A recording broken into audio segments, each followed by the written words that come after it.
Bonjour et bienvenue, voici notre tour d'horizon économique, géopolitique et boursier. Nous sommes le mardi 19 novembre, jour de gloire.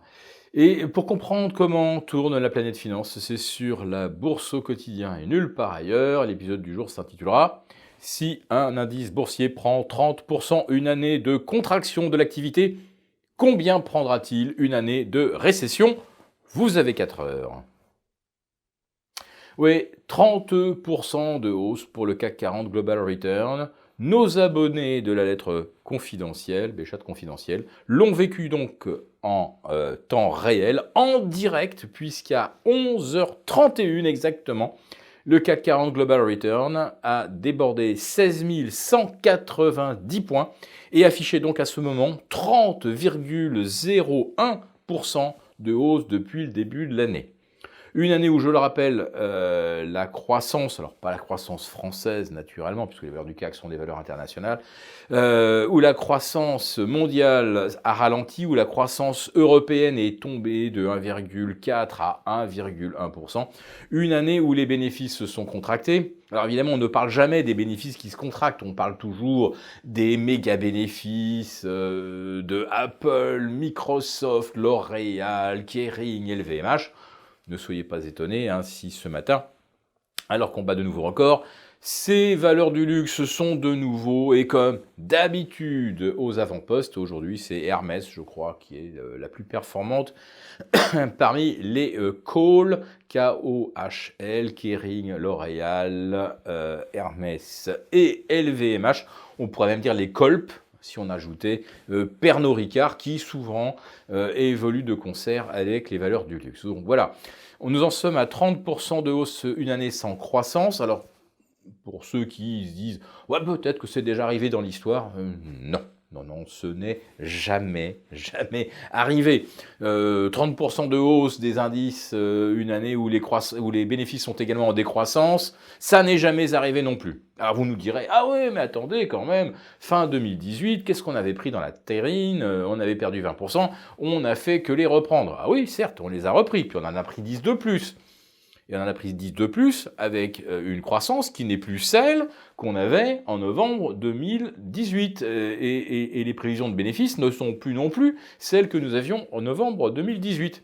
Alors, ceux qui étaient avec nous sur le live ont entendu ce chiffre, je vous le redonne tout de même. Par rapport au 19 novembre 2018, alors qu'on était en pleine correction, mais qu'on était encore sur des hypothèses de croissance plus fortes et de bénéfices plus forts, par rapport à ce 19 novembre, le CAC 40 est à plus 22,5. C'est-à-dire qu'en fait, si on veut bien oublier qu'il y a une partie de rattrapage dans les 30% cette année, sachez tout de même que nous payons donc 22% plus cher, une croissance moins forte et des bénéfices en baisse. Voilà. Donc, pour ceux à qui je demandais combien un indice peut-il gagner une année de récession, je pense qu'il va leur falloir plus de 4 heures, ou alors 4 secondes. C'est ou tout l'un, ou tout l'autre. 4 heures, si vous voulez essayer de trouver une théorie économique ou des arguments macro qui permettraient d'expliquer cette inversion entre la hausse des actions et la non-croissance. Sinon, en 4 secondes, vous répondez simplement « les banques centrales ». Voilà, ce sont elles qui font monter les indices. C'est une évidence pour tout le monde. Ce qui est tout aussi évident qu'il n'y a plus de marché. Tenez, par exemple, ce matin, on attendait 0,25 de hausse à Paris, 0,30 à Francfort. 2 heures après l'ouverture, Francfort gagne 1,20%. Personne ne sait pourquoi. Tout ce qu'on sait, c'est que lorsque le DAX a franchi les 13 100, immédiatement, les algos se sont mis à payer ce franchissement d'un plus haut annuel. C'est tout, c'est purement technique, il n'y a pas de raison. Ou alors si, fondamentalement, c'est toujours l'argent qui est pompé dans les marchés pour faire monter les actifs, et donc les banques centrales y parviennent. Et si jamais on était en récession, alors peut-être serait-elle encore plus active, plus hystérique, quelque part, en termes d'injection monétaire. Mais enfin, On en est quand même déjà à plus de 290 milliards dans le bilan de la Fed en l'espace de 2 mois, sachant qu'il avait fallu 22 mois pour réduire ce bilan de 750 milliards.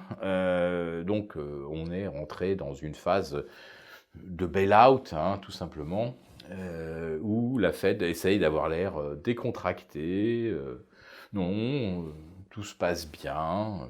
Alors on espère aussi que ça s'est bien passé hier soir entre Jérôme Powell et Donald Trump. Pour l'instant, nous n'avons pas trop d'éléments pour répondre. Voilà, donc si cette vidéo vous a plu, n'hésitez pas à nous mettre un thumb up. Et puis je répondrai dès jeudi aux questions de nos abonnés, ceux qui accèdent au live par le biais de leur souscription à la lettre Béchade confidentielle. Vous retrouvez donc le lien sous cette vidéo. Donc je vous dis à demain pour notre flash quotidien de la bourse au quotidien, et jeudi pour un nouveau live où nous commenterons peut-être de nouveaux records historiques absolus de tous les indices boursiers. Les banques centrales, à mon avis, elles ont pété les plombs.